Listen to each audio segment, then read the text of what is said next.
Здравейте! Днес ще ви науча как да направите това кексче. Избирате си нов лист, както аз винаги правя. И както всеки нормален човек прави. Първо, аз го видях от ето това кексче, защото го направих от пластелин. И е много готино за мачкане. Ето.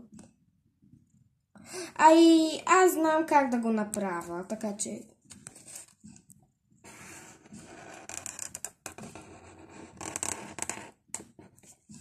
Така.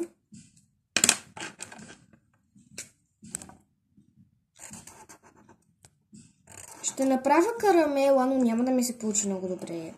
Само това казвам, защото... Не съм свикнала да правя карамел и такива.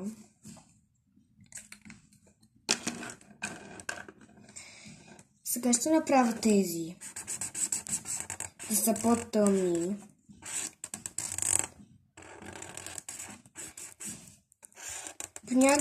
Понякога YouTube ми спира видеята без аз да съм ги спряла. И трябва да гледам, затова се извинявам, че малко ще блея натам. И да.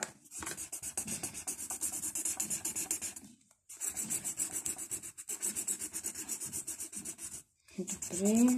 Още не ми е спряло. Защото аз първия път, когато правих другото кексче, и аз си говорих на себе си, защото гледах само рисунката. И ако спре нещо, се извинявам за което. Но просто YouTube не спира видеята някакси, без аз да съм ги спряла, когато аз искам. И да. Ще нарисувам и втора рисунка, защото беше мега краткото. И това кексче е фасулска работа. Едно бебе може да го нарисува. Но сега ще нарисувам ето това, което вчера нарисувах и баба ми написа 6+. Така.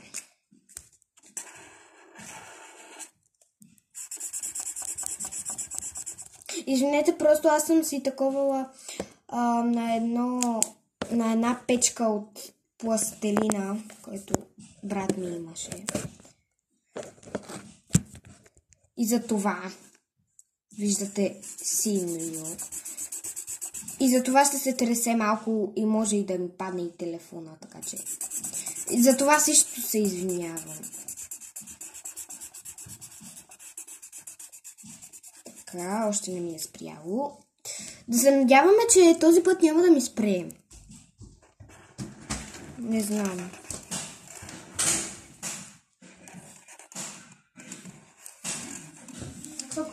Правиме така.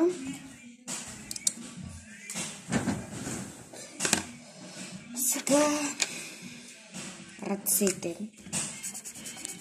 Заради токчетата няма да... Нали, заради роклята няма да се виждат токчетата. Затова няма да правя токчета.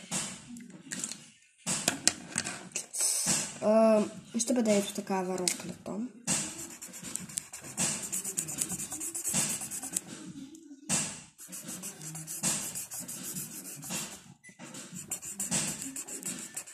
Така. Ето.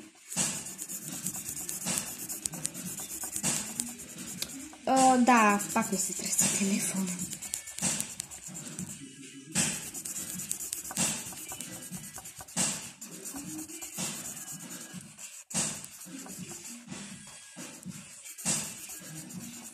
Ето.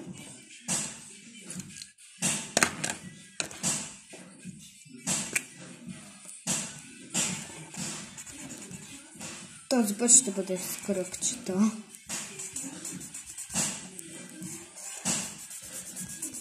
И да, не забравяйте да се абонирате за канала ми и да дадете палец нагоре. Чао!